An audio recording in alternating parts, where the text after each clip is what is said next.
Hello everyone! Welcome to another episode of Let's Have Renaissance with the Datekeepers. Thank you so much for joining us today.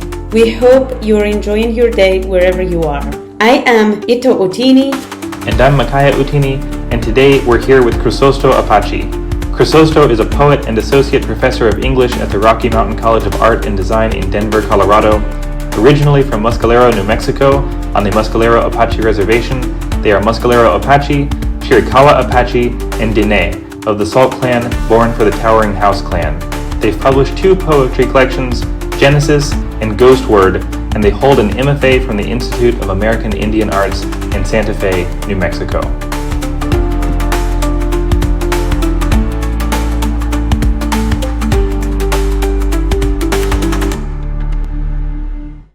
Before we begin, I would like to ask you for a favor. The goal of this podcast is to support our fellow writers and artists and highlight their work. Please help us by subscribing, liking, and sharing. Thank you so much for being part of our journey. Thank you so much, Crisosto, for coming on our show today. We're really excited to learn about you and your work. Could you tell us a bit about yourself? Okay. My name is Crisosto Apache, and I'm a poet. I'm also an English professor, and I work at a college that's local here in Denver, Colorado. Let's see, a little bit about myself. I grew up on the Mescalero Apache Reservation in New Mexico, and I left home at an early age just because the reservation was not an easy place to live, and I figured I'd just kind of make my way off the reservation. I put myself through college. I traveled a lot around the United States. I started off as what got me into college was art. So when I was a teenager, I did a lot of illustration, a lot of drawing, a lot of painting, and it was that artwork that got me into college initially. But my first semester into college, I took a couple of creative writing classes, and it was during those classes that I really liked the idea of writing. So I suppose the instructor who was head of the creative writing department at the time, who was Arthur Z, approached me and asked me if I would consider changing my major from a 2D design student to a creative writing student. And so that's really where my career started, because he liked a lot of my poems at the time. And this was back like in the early 90s. So from that moment on, I just started working on this idea of creating writing. I sent a lot of my poems out in the beginning, right after I graduated from school, got rejected. I took the rejection personally, so I didn't submit work for a very long time. But in the interim, I still continued to write and to read. And it wasn't until I began my studies, my undergrad here in Denver, Colorado at the Metro State University of Denver, where I began to start taking my writing seriously and start sending my work out and started devising collections of projects. So from there, I graduated and then pursued my MFA, my graduate degree at the Institute of American Indian Arts in Santa Fe. So that's really kind of just a breakdown of my writing and my career. My first book, Genesis Redacted, was published in 2018 from Lost Alphabet. And that piece of writing was highly experimental. I felt like I really wanted to play around with the page, with the writing, the form, and that's really just wanting to get that part of my poetry out so I can concentrate on other parts of writing. But lately I'm thinking of retracting my contract with Lost Alphabet due to representation. So soon that book is going to be out of print. And why are you considering retracting it? Well, I'm starting off as a new poet, a new writer, and as one of the requirements for my professorship, I had to publish and at least have one book out. So that was my goal, was to publish this book initially. And so I didn't know much about publication at the time, so I was just kind of grasping at places to submit my work. So finally, this one opportunity came my way, and I just decided to take it, not knowing that there was a lot more that goes into signing a contract and looking at a publication to best represent your work. So the book has been available since 2018, and it was only in the last 5 years that I started to rethink the relationship with Lost Alphabet. I really thought that my first book would be represented in a good way for this publication, but it seems like I sort of overlooked a lot of things in the first initial contract, and then I start to look back at the contract and see that there was a lot of things that I should have questioned at the beginning. But like I said, my main goal was to put the publication in print so that I can gain some credit to publishing. But I think now that I have a little bit more experience, there's things that I would look at now as far as like a contract and things that I would expect from a publisher. Why and how did you decide to write poetry instead of prose? My interest in poetry, I think, has always been there.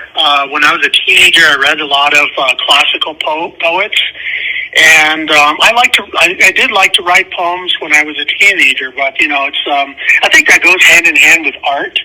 I've always considered myself an artist first, and then a writer second. Because it takes a lot of skill and a lot of artistry to sort of create a poem and to think of something in a much more elaborate way, as opposed to just the prose. And I have written prose. It's not to say that I don't do that, because I'm currently working on a memoir that kind of explores my identity as an indigenous person, but also a queer person, and then also talking about some of the ideas and the struggles and the adversity of moving off a reservation and moving into sort of this westernized existence, is what I call it. But poetry for me, I think, is kind of the heart of like who I am and how I choose to express myself. There's a lot of diligence that I take in some of the concepts that I work in terms of my poems. Most of the poetry that I compose comes a lot from my journal writing. So I've kept a journal throughout my life. A lot of the things that I sort of observe is just everyday kind of occurrences. I observe a lot of feelings. I observe a lot of other people's interactions with me. Dreams, I think, are very interesting to me. I've kept a dream journal, so some of my poetry reflects the idea of dreams and how that refines and defines one's identity. Poetry for me is more important than the prose writing. Can you tell us a little bit about your community and where you come from? Okay, so my race that I identify with is Mescalero Apache. It's also Chiricahua Apache, and then also on my father's side, it's Diné, which is formerly known as the Navajo. And on my Diné side, my clanships are Salt Clan, which is Ashi'i Diné, and born for Cowering House Clan, which is Kia'ani Diné.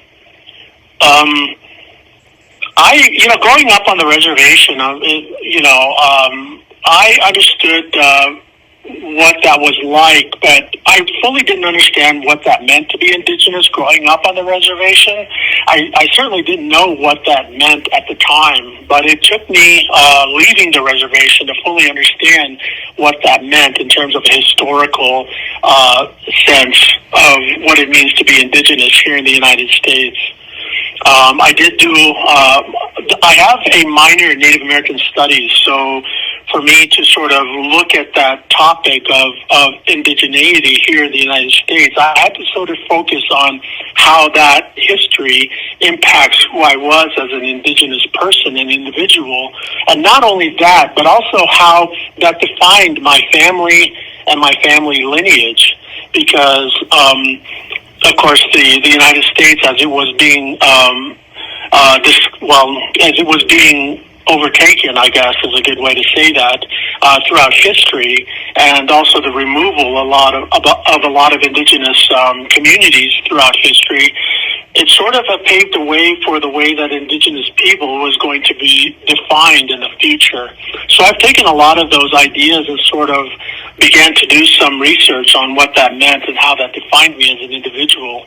What I've come to understand is that through these histories, that there was a sort of trauma that many of these indigenous communities have endured, and a lot of that trauma has been transmitted through generation from generation. And through these generations, that is the only reason of how they were able to express themselves. And that expression was a very negative way of expressing themselves, which removed a lot of the traditional and cultural practices and belief systems that were in place prior to the United States encroaching on the indigenous lands here in North America. So, for me to understand who I was, there was a lot of trauma that existed in my life, and a lot of it was not my fault. It was just that transmission of trauma intergenerationally. And a lot of indigenous people, I don't think understands how that impact of trauma defines a lot of the communities across the country. And I know there's a lot of organizations that are trying to bring to light some of these understandings of how this trauma defines a lot of these indigenous communities, where wellness and healing is something that is a focus. And you mentioned that you had to work to put yourself through college. Were you working while you were taking classes, and what was that like?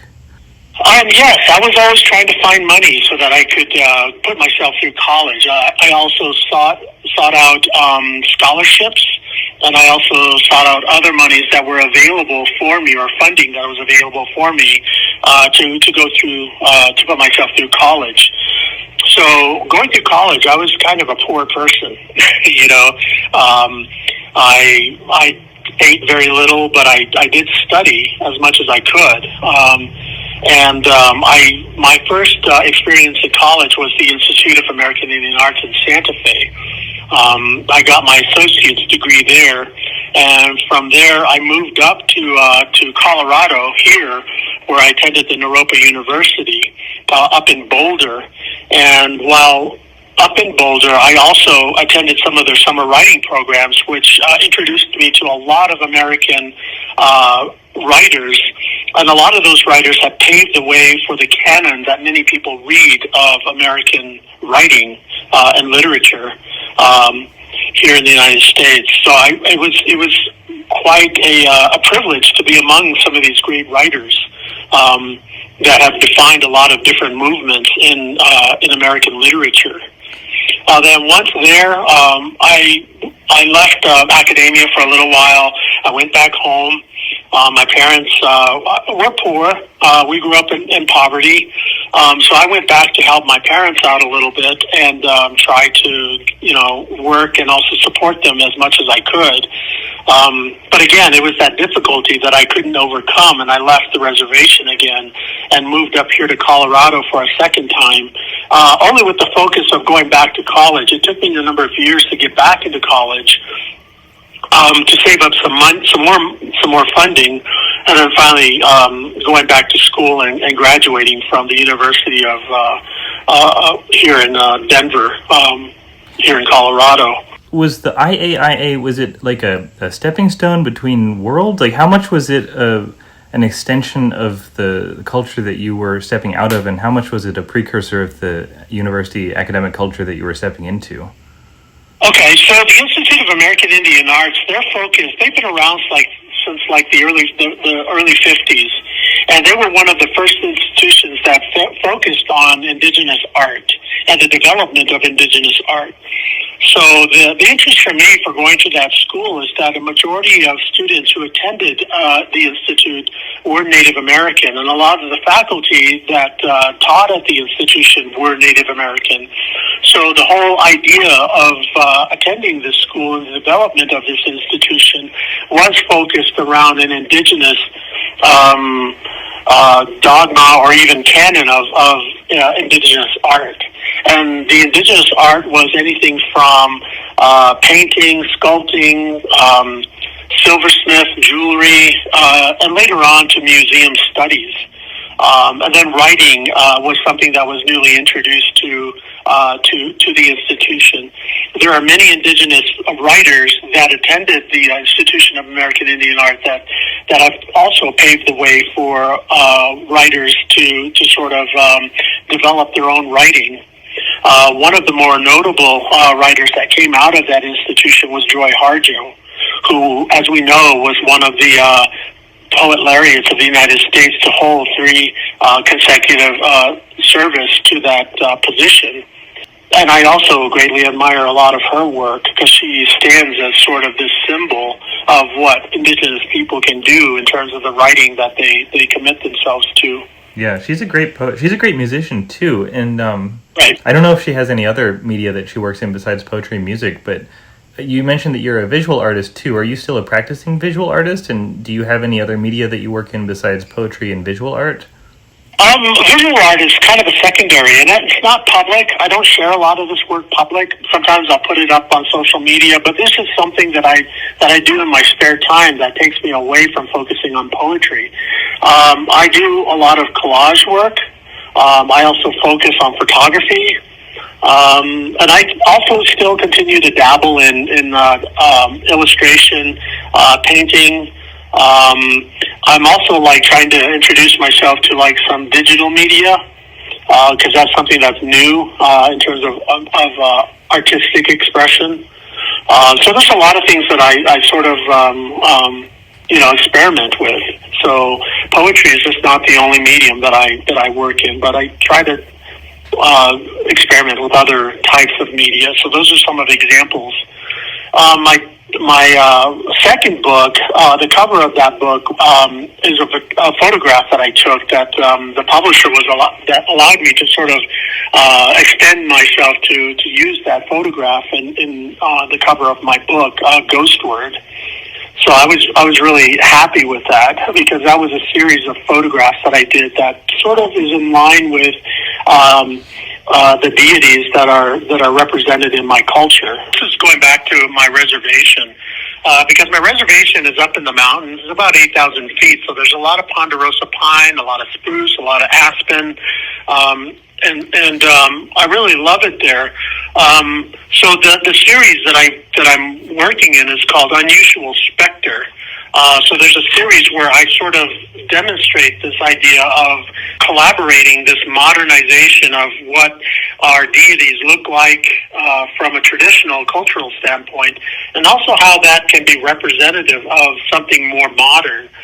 So on the cover, this representation is kind of like this individual standing in the forest, holding on one side something very natural, but on the other side holding something very modern and technical. So this clash of culture, of time, of belief is kind of encapsulated in this concept. And if you look at the body, it's also covered by something that is very modern.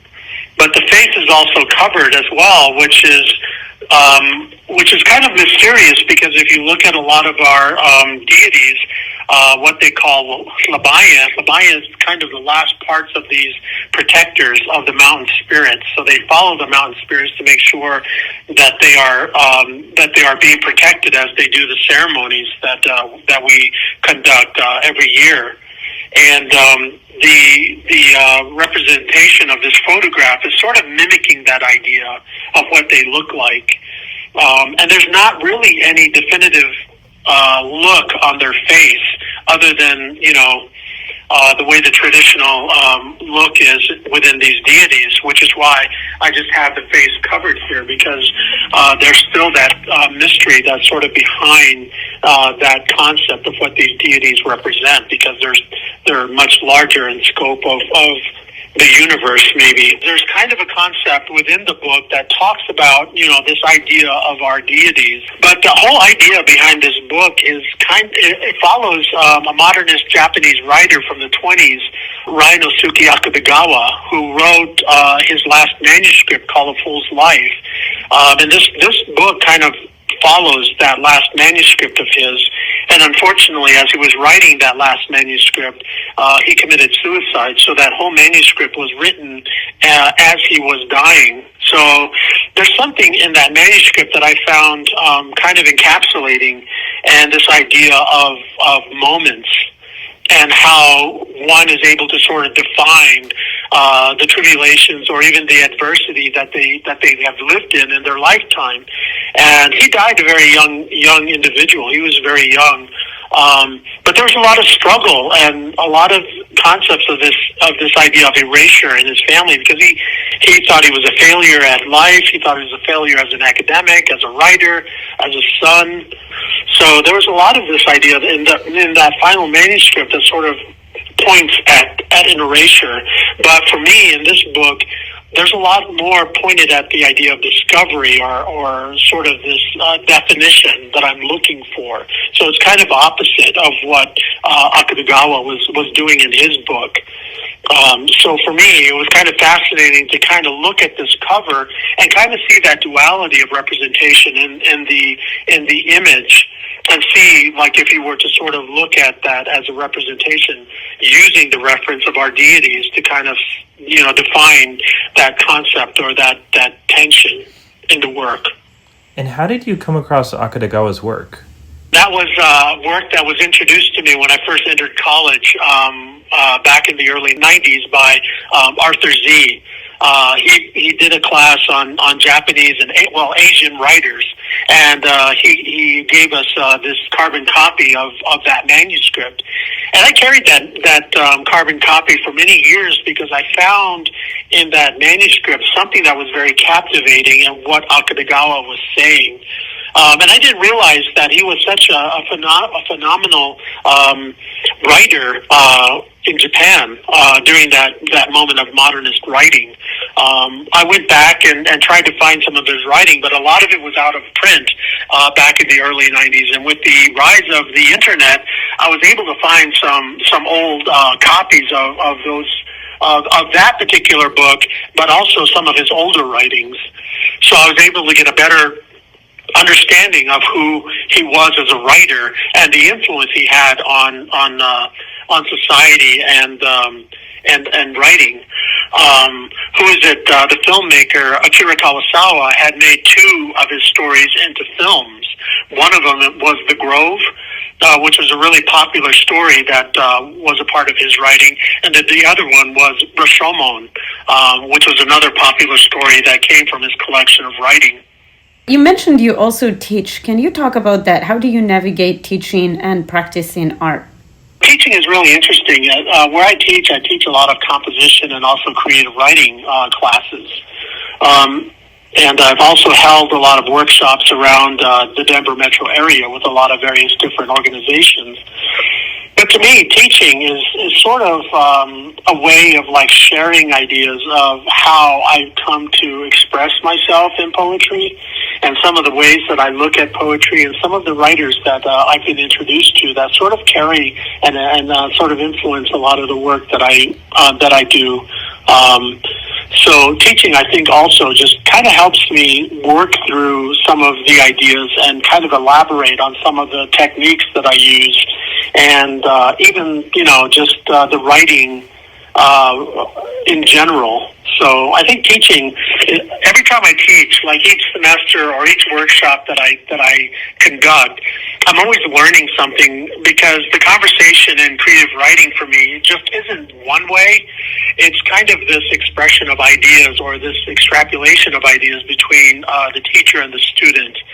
So there's a giving and taking from that interaction of student and teacher. And I just don't see myself as just standing up there as a teacher and giving out the information and saying that I'm the one that you should learn from. It's kind of like I learn from students as well. Mostly because we have a lot of conversations and discussions about the writing that we look at. because there's not any one interpretation of or even perspective of the writing that we look at. I think it's very interesting to see what students discover in their own connections to the writing that we read and we discuss. What's your favorite class to teach? Creative writing, poetry. Okay, fair enough. Yeah. Yeah. Do you work mainly with beginners or people who've been writing for a while, or like what kind of? It's a combination of both. In my work at the college, a lot of that is beginning writers, so a lot of the classes are introductory to writing.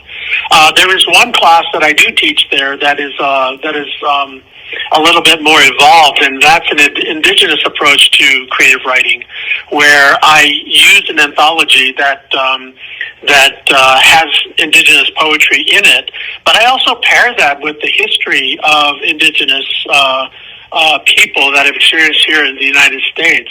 So there's kind of a broad spectrum of how students look at the history and the perspective of why indigenous people write the way that they do. So that's a very interesting class that a lot of students are very interested in taking, because, we don't look at it from a classical perspective, where a lot of the introduction of classical poetry comes from Europe and comes from the exposure of Greek mythology and whatnot. How do you deal with the cultural and linguistic translation? In the work that I do in terms of poetry, there's I try to use like my indigenous language and try to pair that along with English language. One of the things that I do is I really break down a lot of the concepts that surrounds the indigenous language. So really, I'm just not using the language to just incorporate it. It's really defining the way that language is expressed alongside English. I slow down the language and not take for granted the concepts that surround a language that is not English. So it's giving the reader a better understanding of how that language is important. Can you read to us from one of your poetry collections so that we can see how that works in action? Which collection would you like to read from? I think I'm going to read a couple of poems from Ghostword. Since we're talking about Akutagawa. All right, sounds good. With this book, I did use some of the passages from his book, A Fool's Life, to begin many of these poems, because I thought there was a connection in what he was saying, and I kind of wanted to make that pairing connection as well in what I was writing. So many of the titles are the same, many of the concepts are the same, but the difference is one from Akutagawa is, of course, from his life experience, and mine has sort of some cultural, personal perspectives as well. So I'm going to read a couple of poems from my book, second book called Ghostword. This one's number 8, Fireworks. Quote, "But those violent blossoms of fire, those awesome fireworks in the sky, to hold them, he would give his life," unquote. R. Akutagawa, number 8, Sparks. An ignition of colorful sparks bloom at dusk as I begin the long night dance into dawn. Scruples of tiny embers are released, and from the surging palms I grip the yucca sword, now used to shield and consecrate my movements. The sparks ascend, forming the decadent bouquets separating form from the deepening indigo that collides with stars, at the edge of all widening ebb that I am pulled towards, the inevitable black sky, hearing the hiss of twinkling ghosts, long since burnt. Upon midnight, the intermittent crackling bursts, and releasing a superficial haze as the distant detonations encumbers the somber deadness of my conquered existence in a display of dissolute coloration. The light surges and hides a type of meaning. I tuck away from my relatives in the celebration meant only for those unlike me. A celebration recognizing the awful American 4th of July. Redacted. So this poem is sort of, kind of a combination of the celebration of the 4th of July, but ironically, that's a time when we hold one of our ceremonies that is open to the public. So for me, in combination of what Akutagawa wrote, is sort of culminating this idea of celebrating something that sort of currently defines who I am, and it's from that colonization idea of breaking away from our cultural perspectives, but still being part of this celebration that is not a great representative of our culture, really. So that's that poem. I'm going to read another one. This one was called number 34, Conquered. Quote, that 7 or 8 years ago he hadn't understood color. He realized now, unquote. R. Akutagawa, number 34, Color. As I permanently expect, I unscrew the cap on each paint tube. I squeeze the first paint tube, releasing a bit of white titanium color.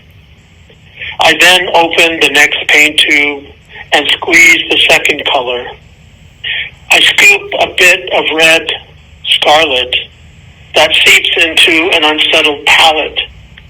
I render the two colors together, and in time I add a bit more titanium, white creating an adulterated red.